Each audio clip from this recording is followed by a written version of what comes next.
Hát nhìn mặt hổ Intersport, báo mà giọng hổ partenaire du Ballon d'Or France Football. không biết nên Ce vui nên buồn programme đấy. vous est présenté par Tag Heuer, partenaire du Ballon d'Or France Football 2017.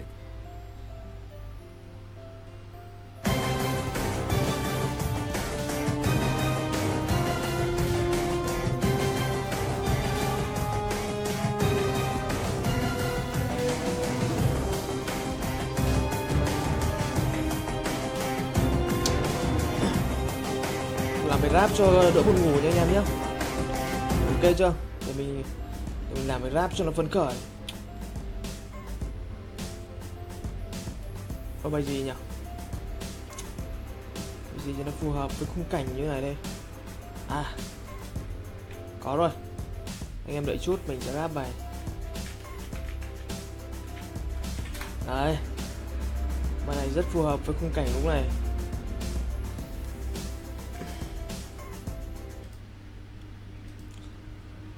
Anh em đoán xem bài gì nhé.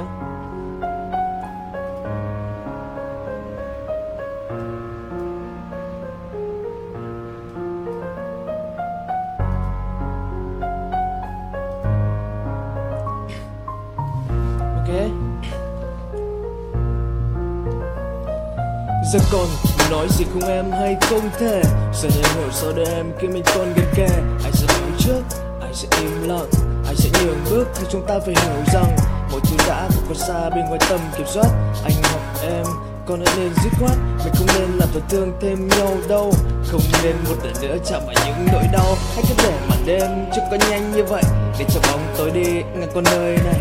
Dù chỉ còn nghe thấy nhau qua từng nhịp thở, dù chỉ còn hiểu nhau ngang qua từng nỗi nhớ, chạm vào nhau thật sâu, tạm vào trong hư vô. Chỉ để biết rằng dẫu cố gắng hay cả những gì đã đổ vỡ với dẫu có đi qua là những lừa rồi tôi biết chỉ là thay giải mong chung là vẫn tiếp tục yes baby yeah ôi cho em xong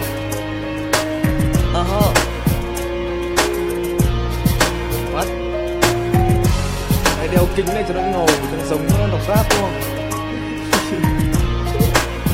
Đây có anh em đâu rồi?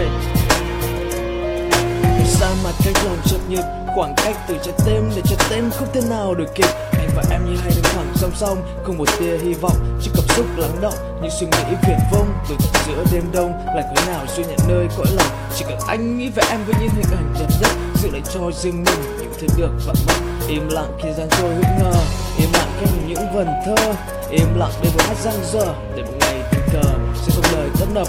Thấy nơi góc phố ta có bước lại gần, mà có mọi khoảng cách mình cứ hướng về nhau, không một lời oán trách. Liệu còn như lúc đầu hay vô tình bước qua nhau và không thể nói một câu. Giọt nước mắt kia che giấu để rồi mới chân còn lại mọi thứ tan biến, nhưng chưa bao giờ chúng ta thuộc về nhau, chưa bao giờ thuộc về nhau đâu mà.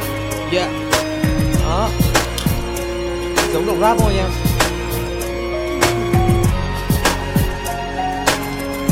Đeo kính là làm màu cho nó ngầu thôi.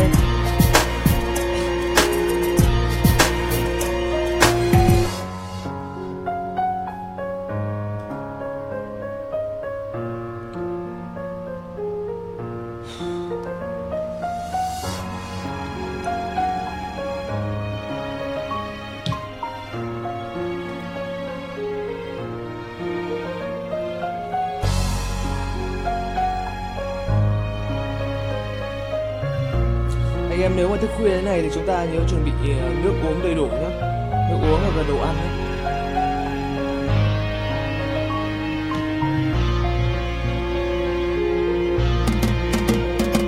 Ô, tới rồi.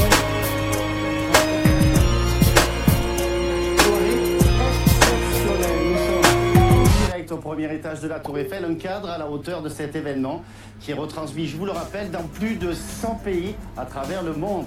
Dans quelques minutes, nous allons découvrir l'identité du 62e Ballon d'Or France Football 2017, le trophée qui célèbre le meilleur joueur du monde.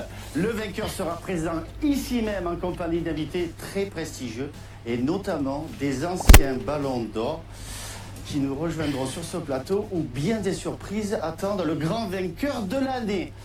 Ah, ce fameux Ballon d'Or, ce trophée dont on parle tant, qui fait vibrer des milliards d'amoureux du foot chaque année, partout dans le monde. Le plus grand trophée individuel dans le sport collectif, le plus populaire. c'est un petit peu le Saint Graal de tout footballeur. Ce Chắc là trophée, phần, j'en ai rêvé phần, moi-même. Je voulais faire phát bằng comme tiếng Anh. mes idoles de jeunesse, Johan Cruyff ou Michel Platini, pour ne citer que. D'ailleurs, en 99, j'ai même été à 2 doigts de le gagner. Bon, il m'a juste manqué quelques places pour le remporter. Bon, bref, c'est juste pour l'anecdote. Ce soir, nous allons connaître le 62e Ballon d'Or, ici à la Tour Eiffel, dans la plus belle ville du monde. Il nous fallait un chuẩn bị parrain. nước với đồ ăn, Donc, tại vì khi mà chúng ta prestigieux. thức khuya ấy, Lui, để il đảm a bảo sức khỏe remporté thì chúng ta tốt nhất là nên en uống 97 et en 2002, nước il bên nous a cạnh. fait vibrer avec ses Nếu mà dribbles có ăn et ses buts thức hors du khuya thì cố commun. gắng ăn vào Merci để đảm bảo d'applaudir, sức khỏe. mesdames Ngày et mai chúng ta messieurs, còn l'ancien có thể làm việc champion, được. double champion du monde avec la sélection brésilienne, Đúng rồi, Monsieur đúng rồi. Ronaldo. Vâng, ngay sau đây xin mời các bạn được chứng kiến trên sân khấu, đó chính là Ronaldo, người ngoài hành tinh. Anh sẽ cùng song hành với tôi trong buổi lễ trao giải gala ngày hôm nay. Alors, Ronaldo, first time in Paris? C'est votre première fois à Paris, Ronaldo? Ronaldo, Non. anh cảm thấy như nào về First time at the Paris? Eiffel Tower. Première fois dans la Tour Eiffel? Non plus. No, actually, En fait, Visite the Eiffel Tower. vous avez déjà visité la Tour Eiffel? En fait, Ok. j'aimerais emporter Paris avec moi. Ok. J'ai perdu la Coupe du Monde ici. Oui, on s'en souvient. Je me suis divorcée. Tôi cảm thấy ở Paris rất là đẹp. Đặc biệt là tháp Eiffel, mặc dù đã tới đây rất là nhiều lần. I saw you Ở đây thì không chỉ Je cảnh me vật suis đẹp, abîmé le genou à Paris 2 fois. món ăn ngon mà còn có cả gái đẹp nữa. Donc, vous Chính vậy tôi avez rất là thú vị l'histoire khi mà d'amour được avec Paris, sang bên đây. n'est-ce pas? Parlez-moi un peu Bon, plus. twice, Vous de Ballon d'Or, France avez gagné 2 fois le ah, Ballon oui, d'Or France Football. Alors, où sont-ils? The fireplace. Ils sont sur votre cheminée. Ils sont en sécurité chez moi. Dans un coffre-fort? with me. Non, ils sont avec moi. Maintenant, j'habite à Madrid et ils sont là-bas. Every day in the morning. I Et kiss. tous les jours, tous les matins, je les embrasse. Yeah, it's great to have C'est merveilleux to be in the history of football. Win the Ballon d'être dans d'Or. l'histoire du foot, de marquer l'histoire du foot avec What le does he Ballon d'Or. represent for you the Et first qu'est-ce time? Cảm giác của anh khi anh cũng đã từng Oui, vous savez, là người tous les nhận jours, quả bóng vàng như thế nào. je regarde ces ballons Hôm et- nay tôi cảm thấy rất là hồi hộp, C'était mặc mon dù tôi rêve không phải là depuis người que j'étais enfant. trong danh sách đề cử, nhưng mà cái cảm giác đấy vẫn Je suis còn tồn tại trong tôi, giống như cách đây Il est nhiều năm temps maintenant tôi đã de từng découvrir lên en nhận image giải les bóng vàng này. 3 finalistes du Ballon d'Or de l'année 2017.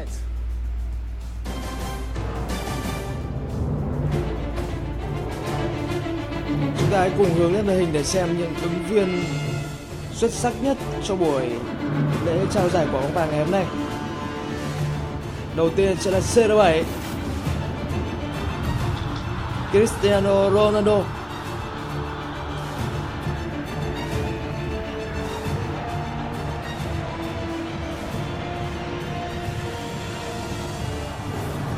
Chúng ta đang được xem những hình ảnh của CR7, những bàn thắng dưới màu áo của Real Madrid. Như chúng ta đã biết thì Real Madrid là đội đầu tiên phá được dấp khi vô địch 2 lần liên tiếp kể từ khi cúp C1 đổi tên thành Champions League. Tiếp theo là Messi, Leo Messi. 3 ứng viên được rút gọn cho giải quả bóng vàng năm nay.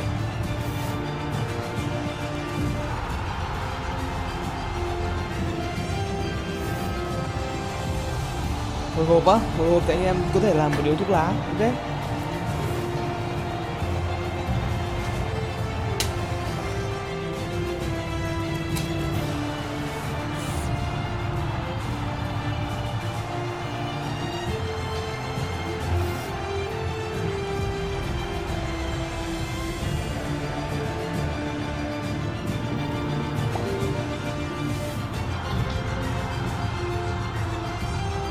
Người thứ ba đó chính là Neymar.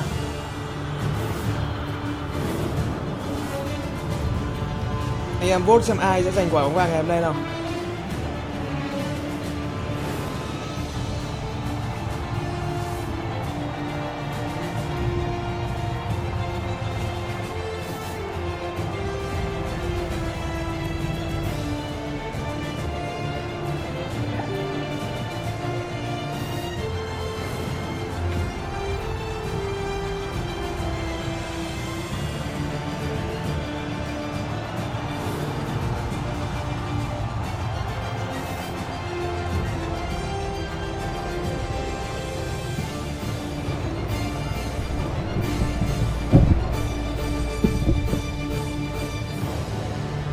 Vâng, trước này các bạn đang là 3 ứng viên xuất sắc nhất cho giải quả bóng vàng 2017 năm nay.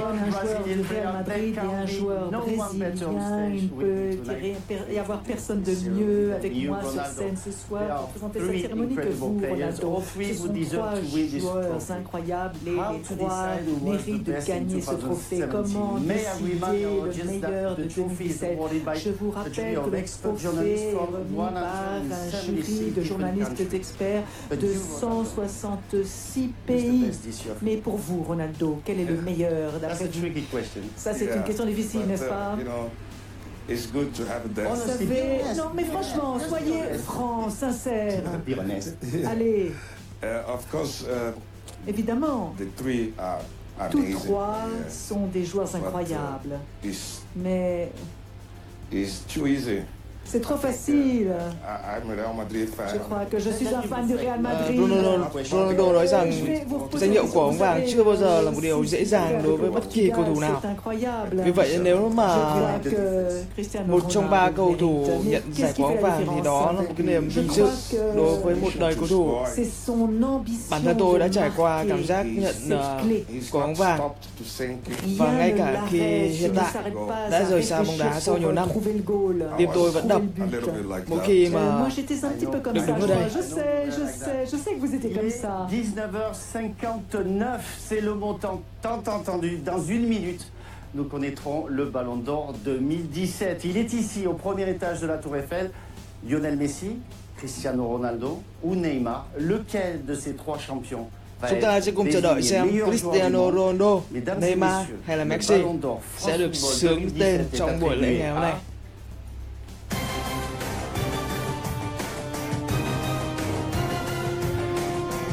Anh em nếu mà trường nào mà sướng tên, anh em có thể chụp lại màn hình và share trên page, share trên tường nhà mình dùng mình nhé. Share lên tường của anh em nhé. Khoảnh khắc người nào mà nhận giải đó. Còi xấu trai mà 10. Okay, rất nhiều người cổ vũ cho CR7 và cũng có rất nhiều người cổ vũ cho Messi. Không biết ai sẽ giành được quả bóng vàng ngày hôm nay đây. Chỉ còn ít phút nữa thôi, chúng ta sẽ được chứng kiến. Vâng, và đây là khung cảnh ở ngoài tháp Eiffel, rất đẹp và hùng vĩ phải không ạ?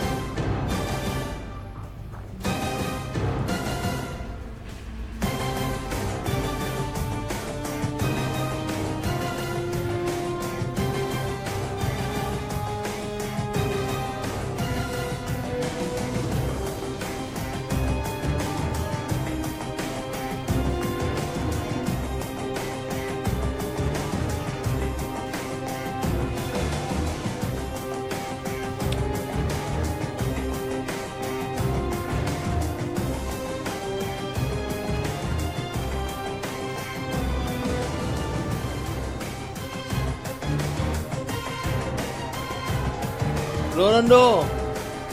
Đầu tiên là Ronaldo.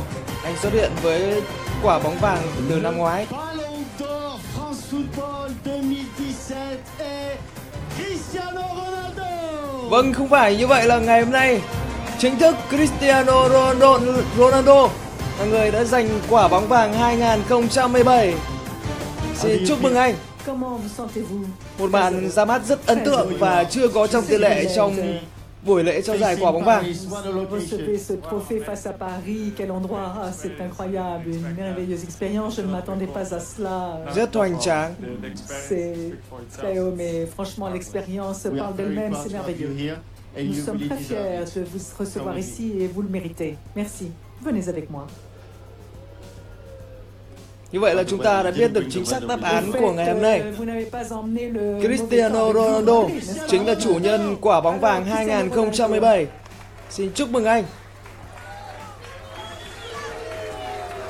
Lát nữa tôi sẽ điện cho Ronaldo để hỏi về cảm giác của anh lúc này. Đợi Ronaldo phát biểu đã.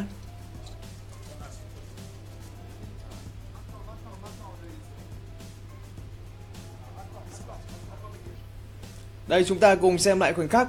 Anh em hãy chụp lại và đăng lên trang cá nhân đi ạ. Khoảnh khắc mà Ronaldo đã giành được quả bóng vàng 2017.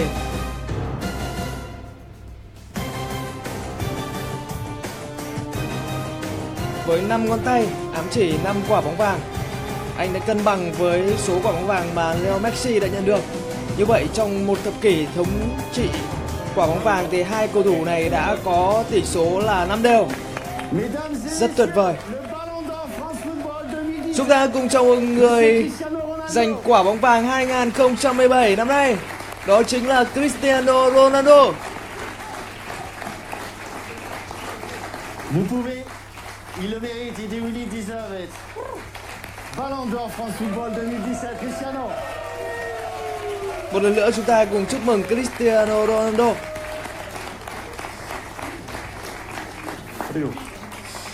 Cristiano, many prestigious guests have come along all the way to Paris to celebrate your victory and this Ballon d'Or with you tonight. Your family, Ronaldo, ngay lúc này thì anh có muốn nói gì với người thân, gia đình của mình khi mà nhận giải bóng vàng không? Ngày hôm nay thì mẹ của anh cũng tham gia và gia đình của anh cũng đang ở đây. Votre ami et agent, Monsieur Jorge Mendes, là, Monsieur Florentino Pérez, président du Real Madrid. Chúng tôi hân hạnh giới thiệu mẹ của Ronaldo là bà tên là mẹ Ronaldo. Vợ của Ronaldo tên là vợ Ronaldo. Và cậu con trai của Ronaldo tên là con Ronaldo. Vâng, trên này các quý vị có rất nhiều cầu thủ nổi tiếng như là Ricardo Kaká, Roberto Carlos. Directeur de l'équipe portugaise et Mister, où est-il? Monsieur Raúl González. Your national team coach is also there. Votre entraîneur national, Monsieur Sanchez. Huấn luyện viên trưởng của đội tuyển Pháp. Xin lỗi, huấn luyện viên trưởng của Bồ Đào Nha. Ronaldo Ferrer, chủ tịch của Real Madrid. Bien sûr, je suis heureux. C'est un grand moment de ma carrière. Je suis content. Lần đầu tiên thì tôi rất muốn gửi lời cảm ơn tới tất cả người hâm mộ, những người đã bình chọn cho tôi. Cảm giác bây giờ rất là tuyệt vời.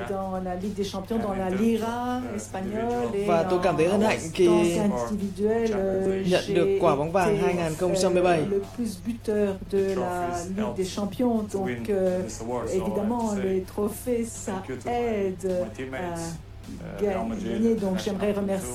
Tôi xin cảm ơn những đồng đội cũng như là những lãnh đạo của Real Madrid đã tạo điều kiện cho tôi có thể giành được những chiến thắng.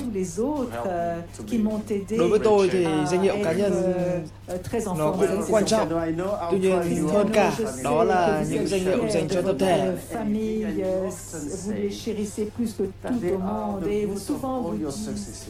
Que c'est la racine de votre succès. J'appelle sur la scène. Ngay sau đây thì chúng ta sẽ cùng nghe cảm nghĩ của con trai Ronaldo. Xin mời cháu lên đây. Và mẹ của Ronaldo.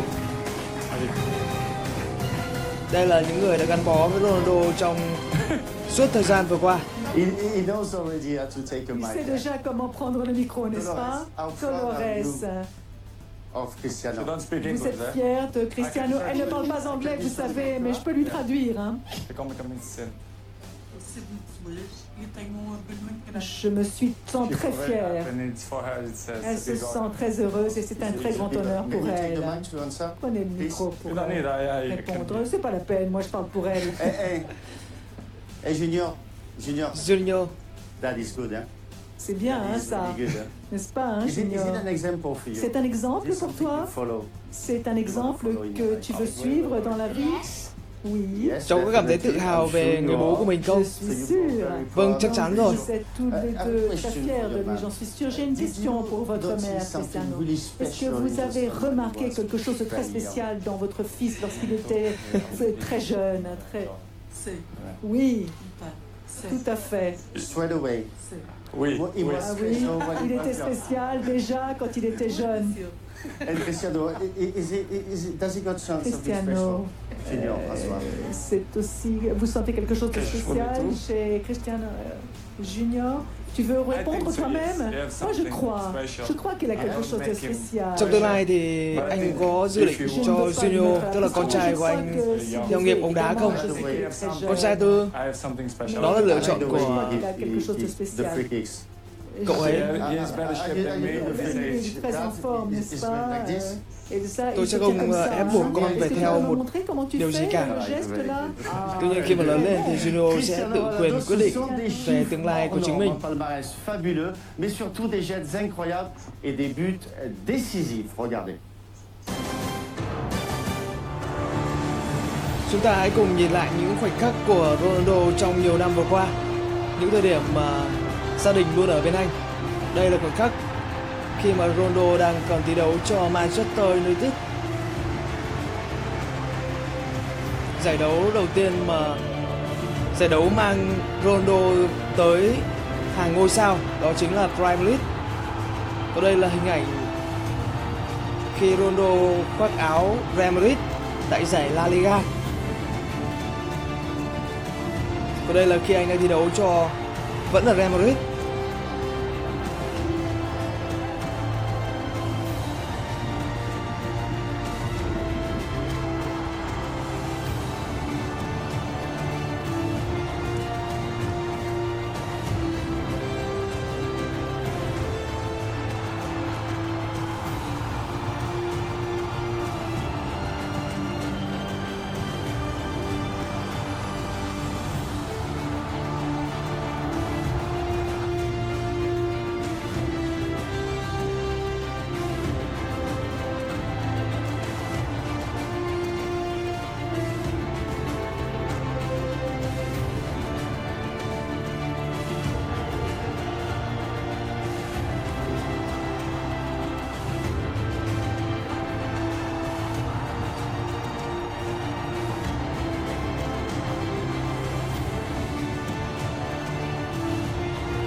Bàn thắng vào lưới của AS Roma. Và đây là bàn thắng vào lưới của Benfica.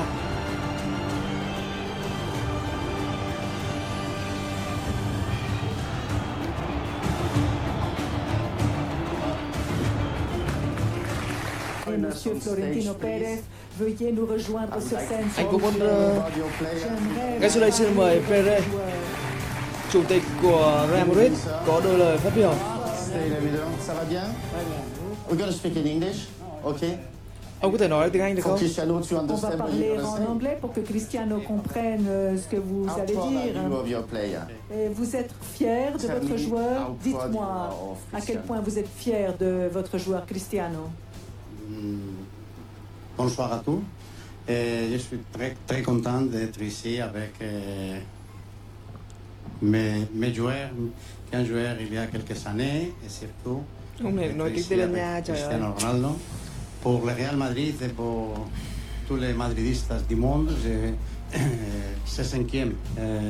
Ronaldo là một cầu thủ xuất sắc và bất kỳ câu lạc bộ nào cũng muốn anh ta có anh ta trong đội hình. Hiện tại thì Ronaldo có một tầm ảnh hưởng rất lớn đối với Real Madrid. Và tôi cảm thấy rất vui khi Ronaldo có trong đội hình của Real Madrid. Est-ce que c'est pour vous le joueur ultime qu'on peut avoir dans un club quand on fait? Is it the top players you should get? Any president should dream of? Le joueur dont tous les présidents rêvent pour leur club. Il est bon sur le terrain, il est bon dans le vestiaire, il est bon avec ses camarades. Pour moi, c'est Ông có thể kể tên những cầu thủ mà xuất sắc nhất của Real Madrid Pour moi, c'est l'hériteur. Được không? Rất khó cho tôi điều đấy. Bởi lẽ mỗi cầu thủ có một điểm xuất sắc riêng biệt.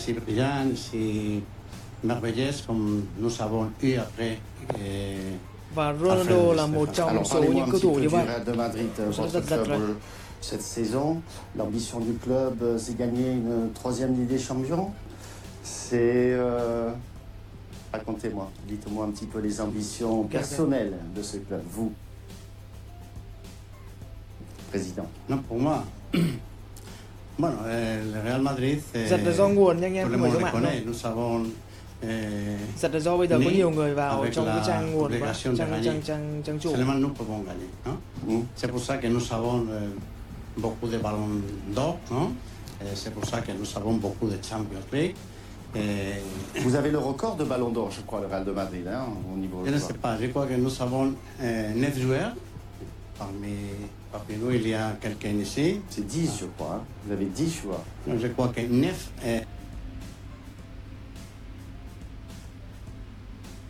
lại đơ. joueurs.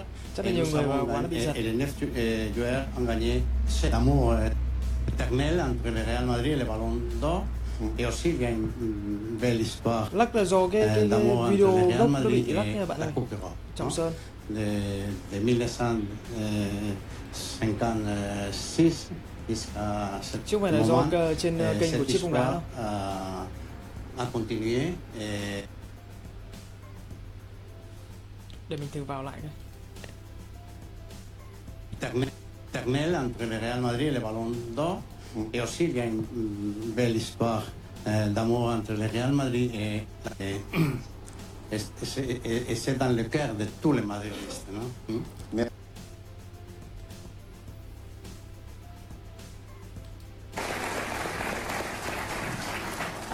And now let's talk to the legends. You give me a sec? Parlons légende. Vous me laissez quelques secondes? There. Pas de problème. That's a- Qui est le meilleur Sau đây tôi xin numéro 7 của Real hỏi Madrid? một huyền thoại. What the fuck? Đang đoạn hay thì lắc rồi. Cái này là do cái nguồn phát nha anh em, không phải do mạng Cristiano đâu. Ronaldo. He scored more goals. Nhiều người vào cái trang chủ quá thành ra nó bị đơ đấy, chứ không phải là do kênh của Chip đâu, cũng không phải do mạng đâu.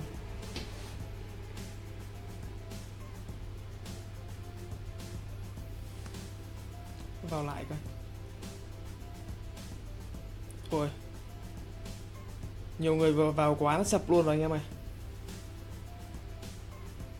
sập luôn rồi.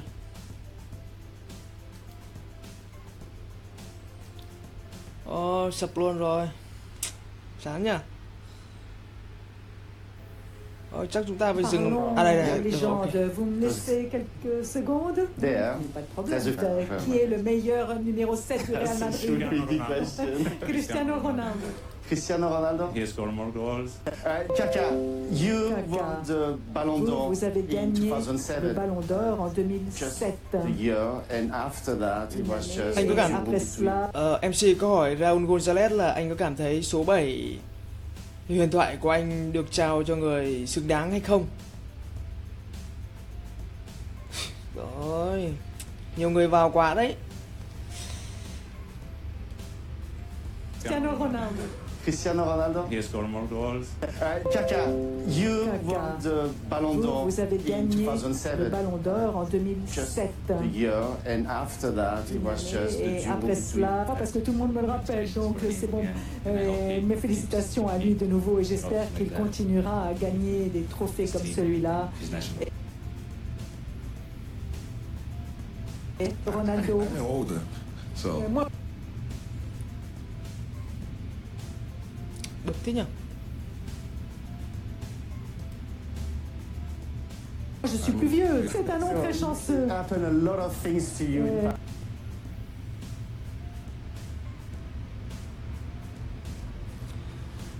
Ok, nó hơi lắc, chắc là kết thúc rồi.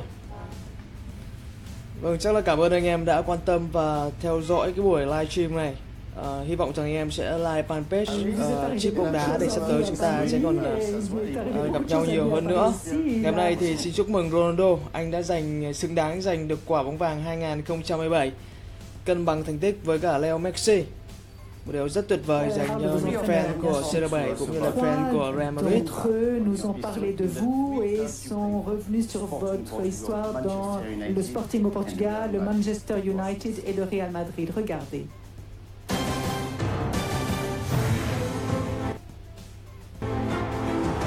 Il était un jeune bourré de talent. Player Lúc được, lúc không được. penetrate, attack defenders. Il crée des opportunités. Chào tất C'est cả anh em un bon nhé. défenseur. Cho mình kết thúc Il livestream. sait pénétrer. Il n'a rien à montrer à personne. Il a fait ça toute sa carrière.